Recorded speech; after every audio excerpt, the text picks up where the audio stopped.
Olá, tudo bem? Meu nome é Katsuhiro, professor de Física do Polied São Paulo na turma ITA, e nesse vídeo a gente vai resolver a questãozinha de cinemática relativística que caiu no simulado aberto, na parte discursiva. Tudo bem? Então vamos dar uma olhada no que o enunciado diz pra gente. Em um universo curioso, as águas de um rio se movem em relação à margem com velocidade u próxima da velocidade da luz. Esse próxima da velocidade da luz já precisa ligar um alerta em você. Por quê? A gente não está mais falando de mecânica clássica, tudo bem? A gente não pode mais simplesmente aplicar a relação de Galileu aqui.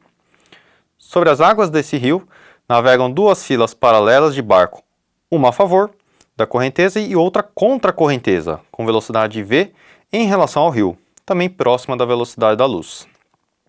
Para o referencial do rio, a distância entre dois barcos consecutivos pertencentes à mesma fila é L. Então ele está falando o seguinte, que se eu ficar aqui no rio, no referencial do rio, eu vou ver essa distância L entre dois barcos consecutivos.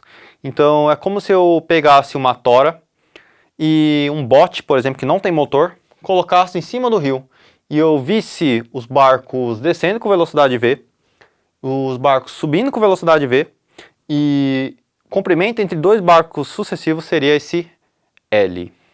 Beleza? Cuidado, atenção que essas velocidades v e v são em relação ao rio, não são em relação às margens.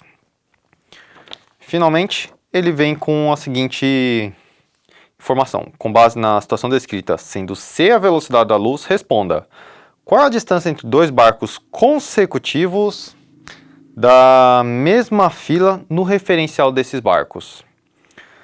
Para os barcos a favor e contra a correnteza, qual a distância entre dois barcos consecutivos de uma mesma fila no referencial das margens? No referencial do rio, quanto tempo se passa entre alinhamentos sucessivos de barcos de filas diferentes? Então, vamos para o item A. O item A, ele pergunta qual que é a distância entre dois barcos no referencial do barco. O que a gente precisa entender aqui?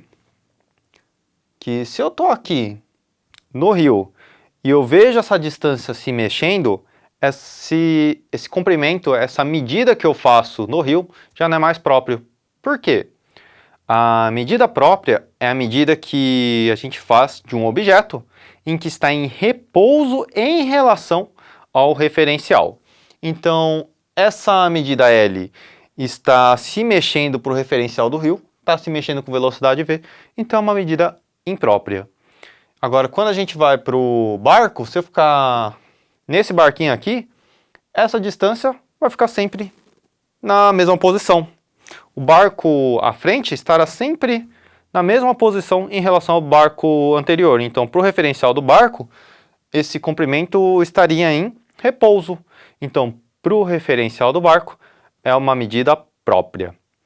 Então, de maneira discreta, de maneira escondida, o item A está perguntando qual que é o comprimento próprio, qual que é essa distância entre esses dois barcos no referencial do barco. Vamos resolver esse problema, então. A gente tem que, para relacionar um comprimento impróprio e um comprimento próprio, a gente relacionava eles pelo fator de Lorentz, correto? E esse fator de Lorentz, para comprimento, ele mostrava o quanto esse comprimento vai ser contraído. A gente tem uma contração quando fala de um comprimento próprio. E se isso é verdade, então o fator de Lorentz que a gente representa como gama está aqui, dividindo o comprimento próprio. De forma que se eu quero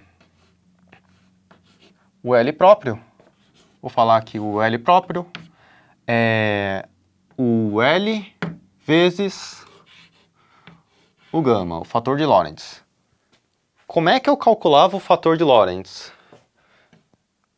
Era a seguinte equação. O fator de Lorentz é 1 sobre raiz quadrada de 1 menos a velocidade do objeto, nesse caso Vzinho, sobre C ao quadrado.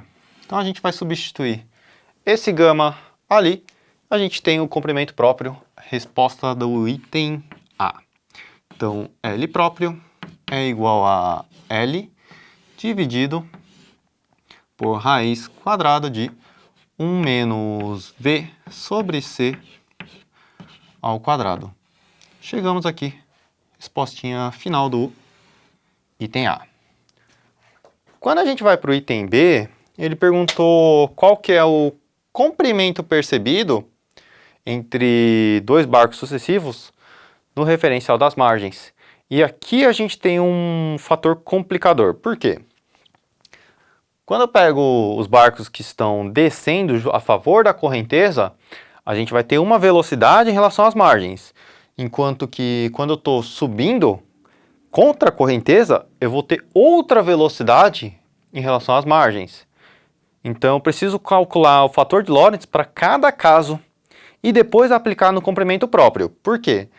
Essa equação aqui a gente só pode aplicar a partir do comprimento próprio. Então eu não posso pegar o referencial da margem e aplicar, aliás, no referencial do rio e aplicar direto para a margem. Então a gente tem que passar pelo próprio, tá bom?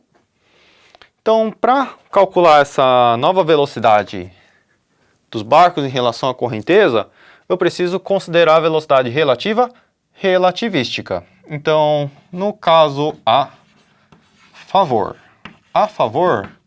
vou falar que é VF, V a favor, tá bom?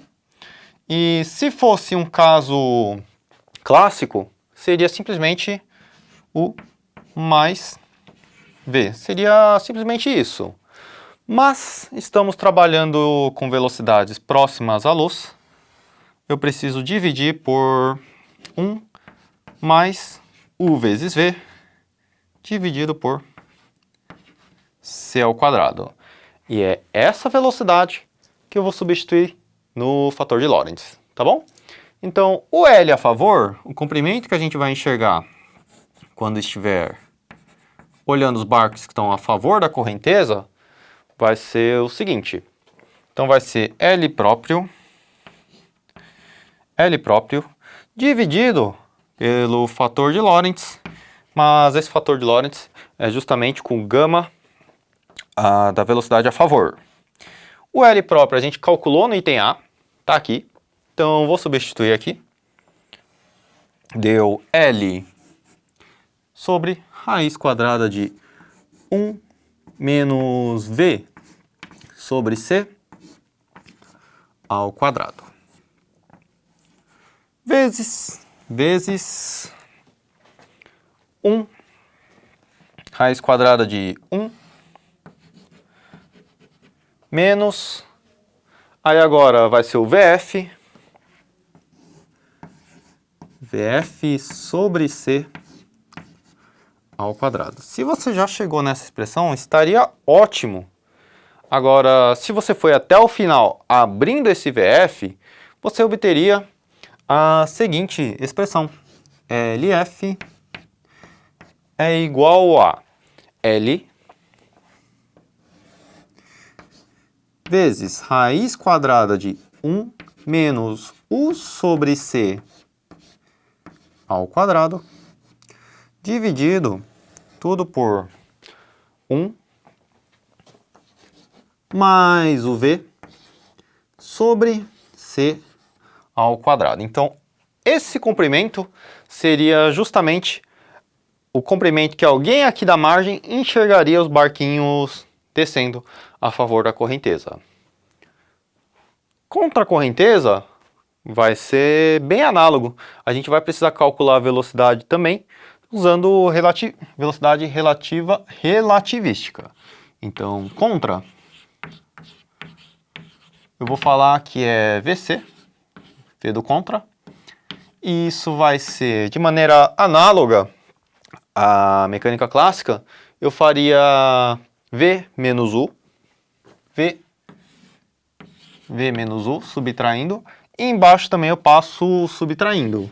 1 menos VU sobre C ao quadrado. E esse VC que a gente substituiria no fator de Lorentz para o segundo caso. Então ficaria que L contra é igual a L próprio dividido por fator de Lorentz, agora considerando a velocidade dos barcos que estão contra a correnteza, substituindo, o L próprio é o mesmo do item A, L sobre raiz quadrada de 1 menos V sobre C ao quadrado, vezes raiz quadrada de 1 menos VC sobre C ao quadrado. Novamente, se você chegasse nessa expressão, já estaria ótimo, mas se você levou a equação até o final, substituindo VC ali, você obteria a seguinte equação. L próprio vezes 1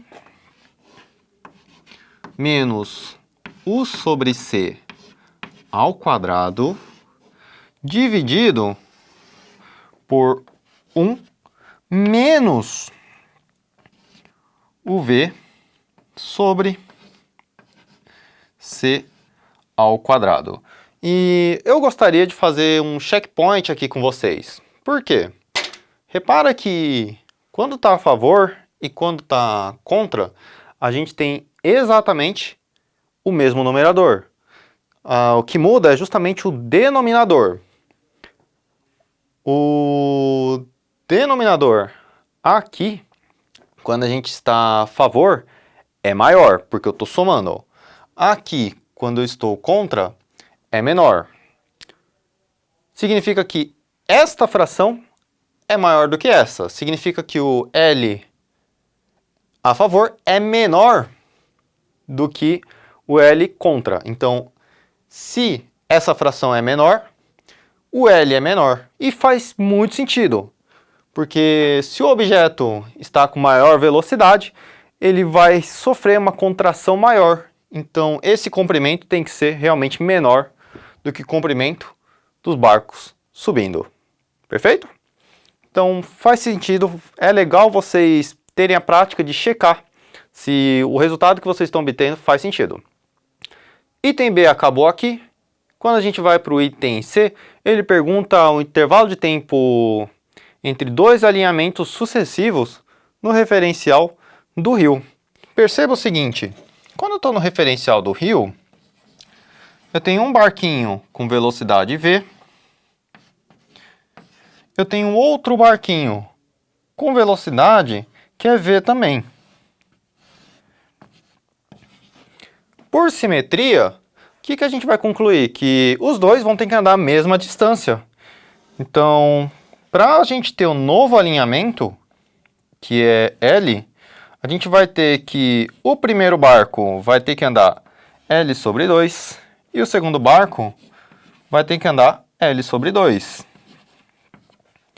Se isso é verdade, é bastante conveniente para a gente